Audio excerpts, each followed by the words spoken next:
Hello, friends on LinkedIn. I'm Jim Collison. I'm here with my good friend Paul Walters. Hey, Paul, welcome to LinkedIn Live. Hey, Jim. Thanks for having me. Excited to Good, be here. good to have you here.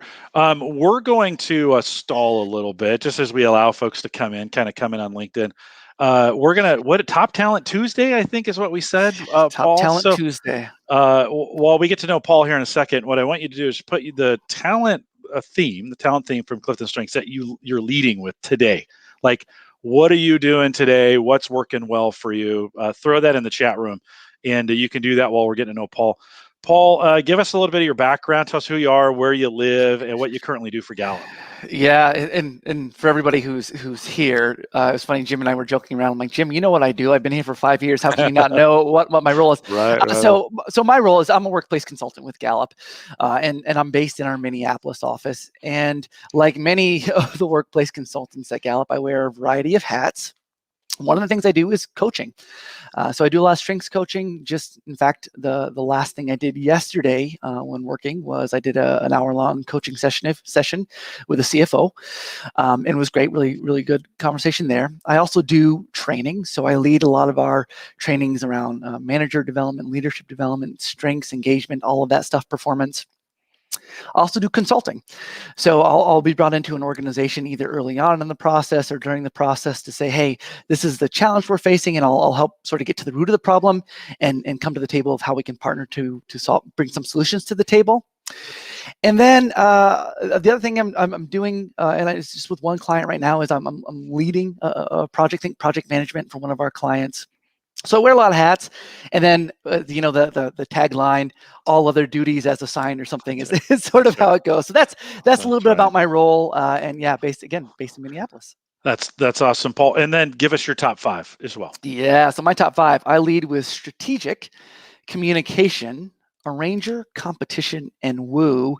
And as we were thinking about Top Talent Tuesday, I would say today I plan on leading with the communication, if that works for you. Yeah, right on. We are Top Talent Tuesday is what we're saying. So what we want you to do in the chat room here on LinkedIn Live, put your the theme that you're leading with today, and maybe even like a why. That'd be kind of nice. Paul, a couple have checked in already. Teresa's checking in with connectedness. You have a fangirl out there. Oh my gosh, Paul, my strength certification teacher in 2017. So Hi, that's Alyssa. Alyssa. Yeah, that's Alyssa Yeah.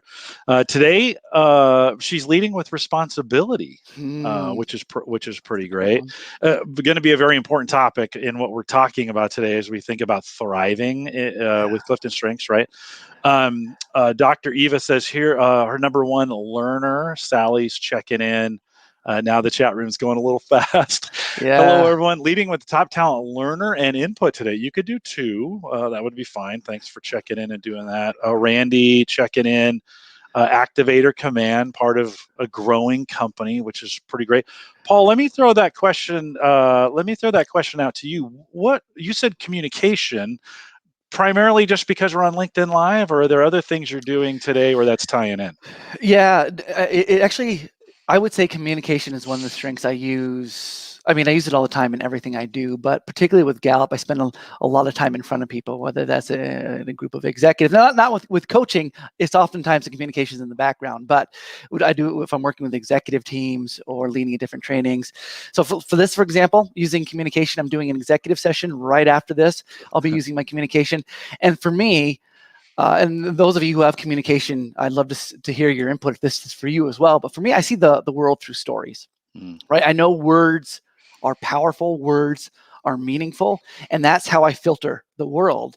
So I'm always trying to think about what words can I put together that is going to enable my audience to understand the message, right? When people go, oh, I get what he's saying, or I understand it now, for someone high in communication, that's energizing. Lots of folks checking in the chat room. You can still continue to do this as we think of Top Talent Tuesday. We're going to talk about creating a thriving life with Clifton Strengths here during this time, but a couple more folks checking in. Lewis is checking in, leading with Maximizer, and Paul. That's Mm, quickly, I think, during COVID has become one of my favorite themes for me. In just getting the, I mean, situations have been hard, so getting yeah. the best out of what's ever possible, or in my case, getting the most out of whatever's possible. Let's dig Yeah. in. Keep Yeah. putting your talent, the talent you're leading with. Top Talent Tuesday is what we're calling it. Keep doing that in the chat room. If you have some questions as we're going through the material, love to have you throw those in chat as well. Just put a big capital Q in front of them so I know it's a question to answer. But Paul, let's talk about defining a thriving life. We spent a little time talking about this in our new well-being book, but what when we say thriving, what do we mean by that? Yeah, and I would love to actually. I'm going to throw that out to the whole group too. How you all would define a thriving life? Put that in the chat for us, and I'd love to hear what some people are saying. So when I think of a thriving life, it's what you said exactly, Jim. Around it does connect to those 5 areas of well-being, right? That we've studied and we know. How do we have a life well lived? Well, if we're thriving in all those areas of our well-being, we tend to report having a thriving life. But what I also think is a strong connection to having a thriving life is getting an opportunity to use your strengths in what you do, right? Because when I think of strengths, if you're using your strengths, and for those of you on the line, if you've not heard this before, write this down. But it's ease, excellence, enjoyment, and energy, right? So if you're living life with those 4 things, if you have energy in what you're doing, how can you not be thriving? Right? So that strengths is an enabler of the thriving life. By itself, it's not going to create a thriving life, but it's certainly an important component to it. And when I think of a thriving life, I'm looking at some of the things in, like, Jill. I start a day every day with gratitude and a long walk. Thriving life equals loving on purpose, Valerie. So we all have our own definitions of a thriving life, which is right. But there are some things that are universal, and I think strengths is one of those things that help create that thriving life for us. Few comments from the chat room, checking in, thriving, making the most of every day and situation, finding, learning, and good in all. Joe checking in, growing with a comfortable tension between new and learned experiences. Yeah. Riley, who's behind the scenes there, checking in, saying ease, excellent, enjoyment, energy, repeating. I think those four Yep. spots. Paul, as you think about, let's dig in a little bit on this for you. As you think about those 4, and maybe the last 18 months or 2 years, how did you know? Like, when did you know you were in a thriving situation? What were just give an example of that for you, where you were doing something and you're like, man, this is really working well.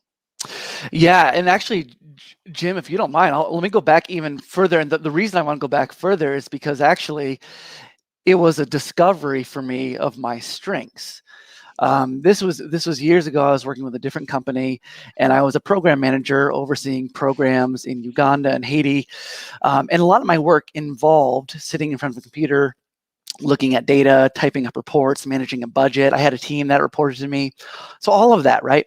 And that was all fine. But I remember distinctly one of the grant requirements that we had was to put on this conference. And it was this conference in DC. And so what I did was, part of my role was to put together all the learning for it. Right, and I started assigning who was going to do what for each role, what each person was going to talk about. I designed the whole conference, and I was the MC for the conference. And I remember distinctly getting in front of these people and talking to them and leading the discussions, facilitating the conversations, getting people to interact with one another, asking questions of groups. And I had not felt a high like that in my job before, right? So and I hadn't really done that very much. So I go back to the ease, excellence, enjoyment, and energy, and all 4 of those things showed up for me in that space. And then I was like, there's something to this, right? There's something here that is some clue to talent and strength for me that I want to dig into. And that's actually ultimately I ended up at Gallup. Yeah, Paul, it's summertime here in the Northern Hemisphere. And for many of us, we're thinking about summer vacations or things to do this summer. It's an interesting time that we live in right now. We can't necessarily travel as freely as we used to, right? At least Yeah. not for now. Yeah. As you think about getting ready for kind of that, students will be going back to school here soon, and kind of people are Yeah. thinking about vacations. Yep. If Yep. we think about a strength-based approach to life at this point, Yeah. right? Things that we add in, and we think about that, maybe that relaxation or that vacation planning, and we think about Yeah. applying strengths to vacation planning. I'll give you an example, and then Yeah. maybe you can talk to it. So for me, Yeah. maximizer arranger, right? So when I go on vacation, I don't rest. Like that's not Yeah. ease and Yep. enjoyment for me. I Yep. like to be moving and doing things. So for Yeah. me, Yep. taking a strengths based vacation means lots of planning ahead of time, Yeah. lots of activities while I'm on it, which by the way doesn't really work very well for my wife. So we have to work, Yes. we got to kind of work that thing out, Yeah. right? Yep. Between the two of us. But I spend a lot of time arranging, doing a Yeah. lot of things, and then getting the most out of all of them. Like, how can I, like, for me, a great weekend was to go up to Colorado and climb Mount Evans Yeah. in a race, right? Yep. I needed to be doing something with that. So for me, that's kind of how I bring, my top talents, the ones I lead with. Paul, as we think about others listening today, what's an approach that we can take that gets us there in using those talents for something like a vacation? Yeah. Great question. And as you said, as we're starting to open up, right, and get out and do more things than we have been in the last few years. I think the first piece of that is the understanding that you can use strengths in a personal setting. And I know we at Gallup and so many organizations that we work with, it's like, how do I use this to drive performance at my organization? How do I do it to enhance my own performance or the performance of my team and get a return on investment? And that's all true, well and good. But your strengths are not different from at home than they are at work. Maybe how they show up might be different, but they don't change based on where you are. And so first, it's just awareness of thinking through, I can apply these in my personal life. How can I do that, right? Then the second part of it I think about is starting to get awareness of how you use your strengths in everything that you're doing, Mm. but not just your strengths, the strengths of those around you.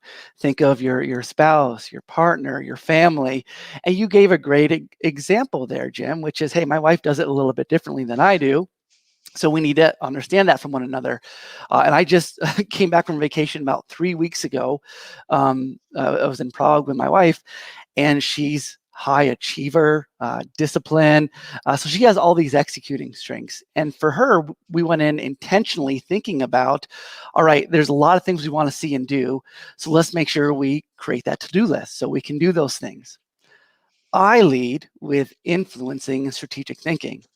So while we might go to a museum, for her, I got to see everything real quick and run through all the different floors.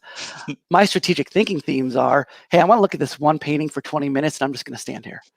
Right. So it's thinking through, how do I feed my strengths through my personal activities, but also with the people that I'm with, the people I'm in partnership with.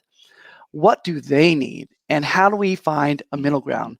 Because I can tell you, as someone who has achiever low, you put me, give me a huge to-do list on vacation, and I'm exhausted, right? If I have to see all these different sites every day, that's it. I'm burnt out. So it's good to sort of have that complementary partnership and be intentional around leveraging the strengths of those around you so that everybody leaves that situation feeling like they were maximizing their strengths, but also enjoyed the experience. Paul, I have a saying: wherever there are two or more gathered, there is conflict. And oftentimes, you and I, I use Yeah. this as example. Alex just said, "Love the vacation example." Can you talk more about how you navigate that with your wife's different strengths? Well, we could even talk about it. You're different than me, and if we were Yeah. planning a vacation together, or even a business trip, right? Yeah.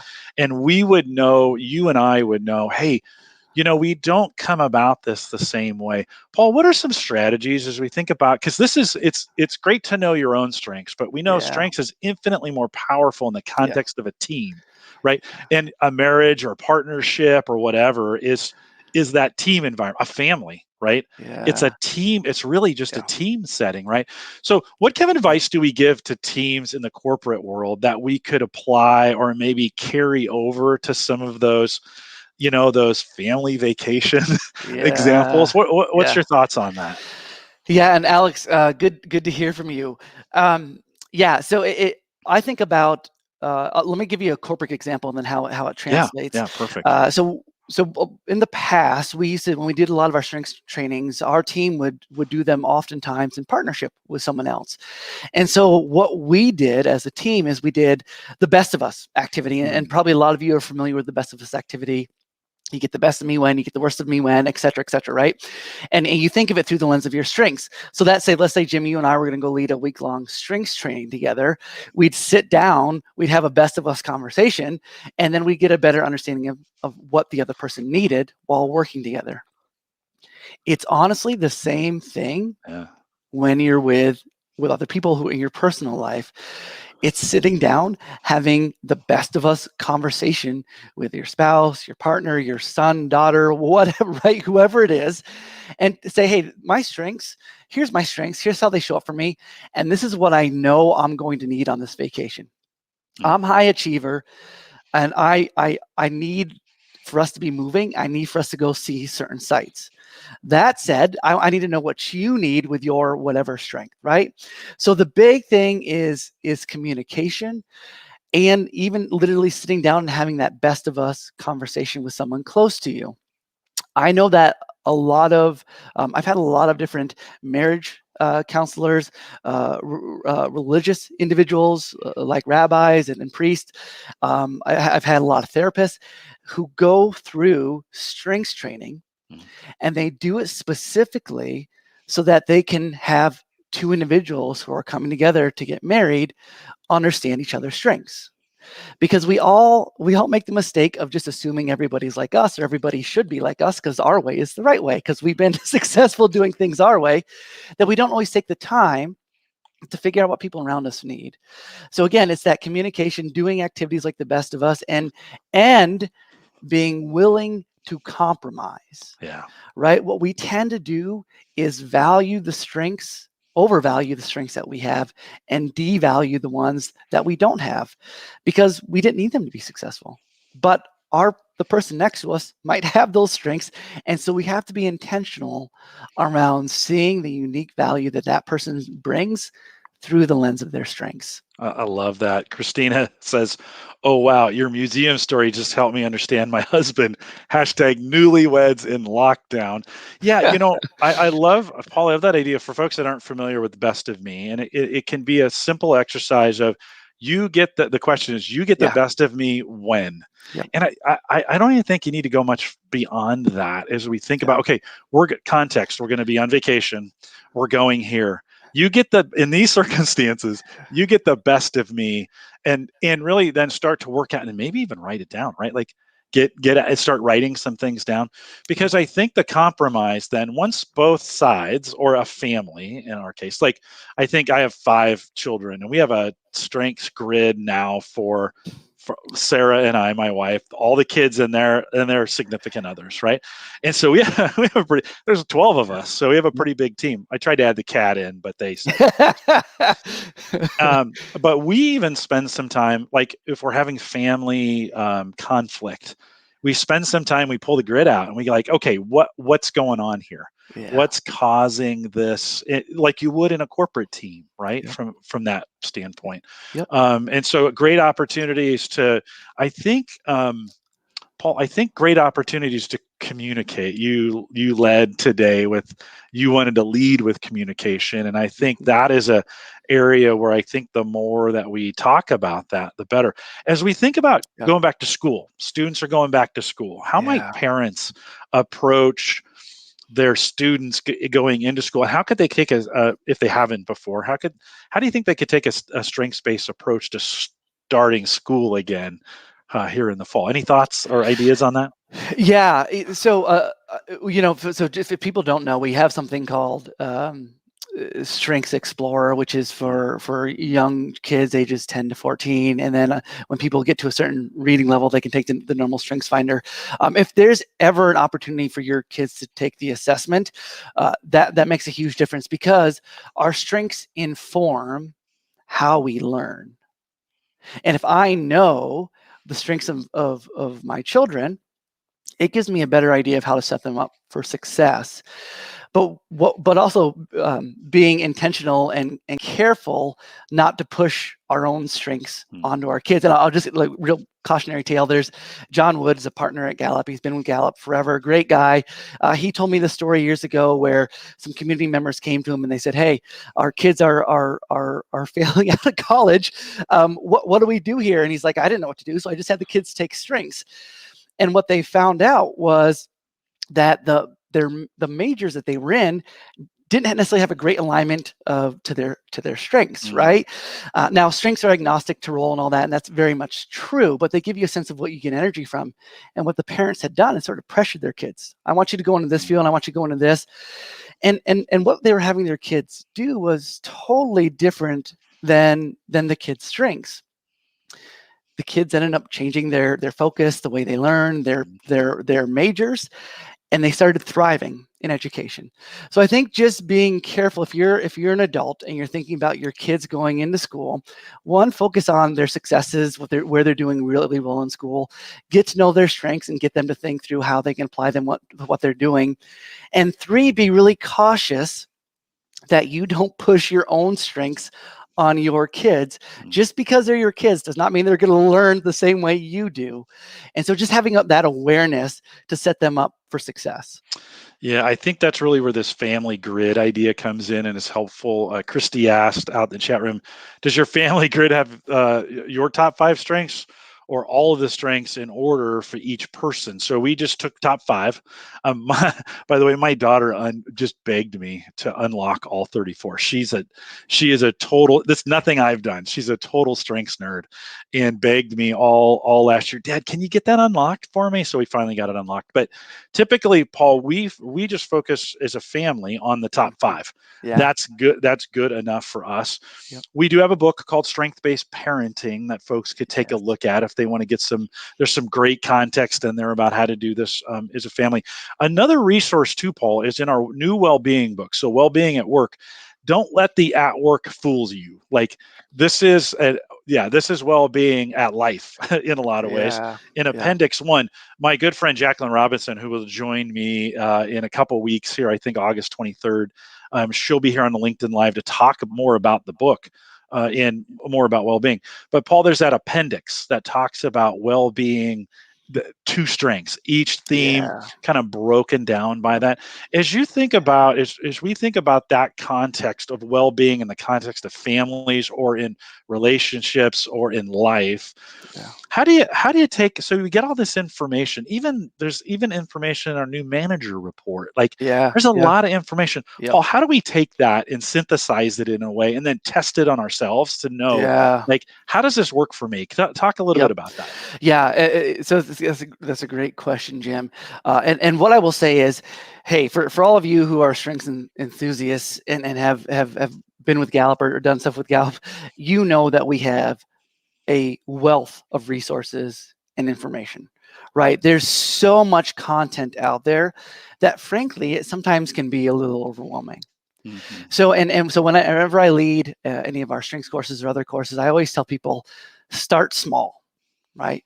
Test things out, pilot things, see how things work. Some things that we advertise, some things that we recommend you do work great and they are fit. Other ones, you're like, you know what, this isn't a fit for me. That's fine. Try something else. But when I think specifically like well-being and strengths, we've got that great appendix that gives you a lot of great ideas. Go out and try something. I think of physical well-being is something that's a value of mine. And I'm high competition, and those of you who have worked with me before, Jim knows that. Everybody in the chat who I've had a course with knows that. You can imagine competition is actually really helpful in physical well-being, right? So I didn't even need to go to this to think of ideas to leverage that competition to drive that physical well-being. So I put myself in a 5K. I did Tough Mudder. I race against myself. I have an Apple Watch, so I'm always checking my time when I bike or I run or do different things. And it's me leveraging that competition to enhance my physical well-being.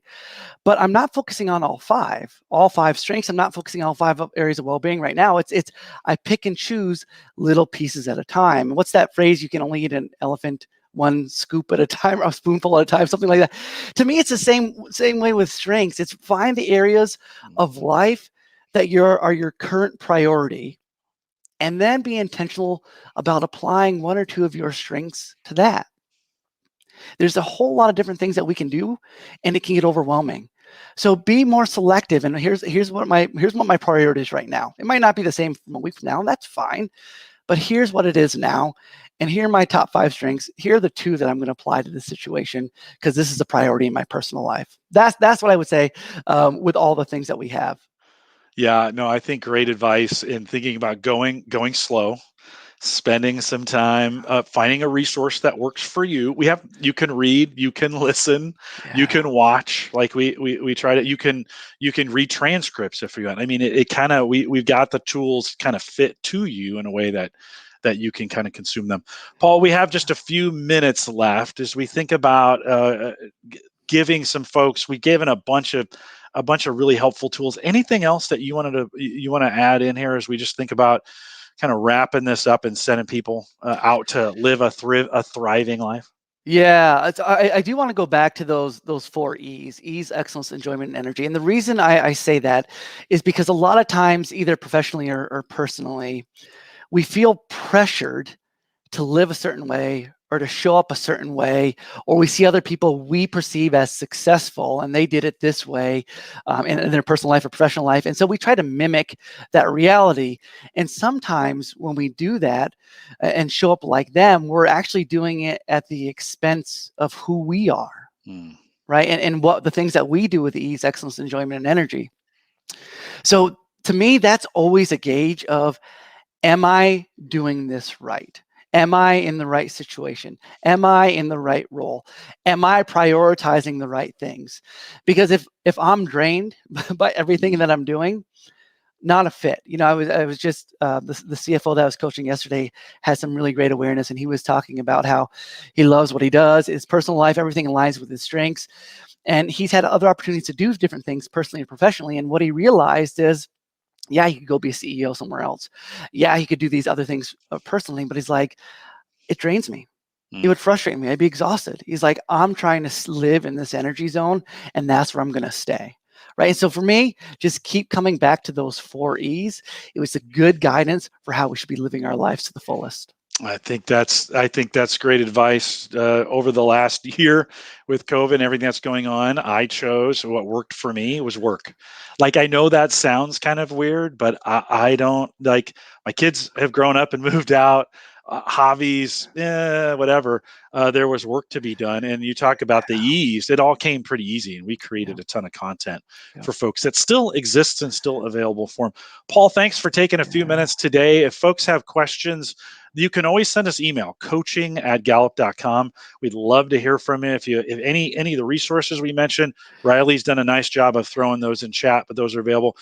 Get signed up now and join us for the next one we are doing here on LinkedIn Live. You can sign up for it August 26th, 12:30 in the Central Time Zone, and we'd love to have you join us for that as well. Thanks for coming out today, Paul. Thanks again for joining us. I appreciate it. Thanks for having me, Jim. And we'll say, with that, we'll say goodbye, everybody. Take care.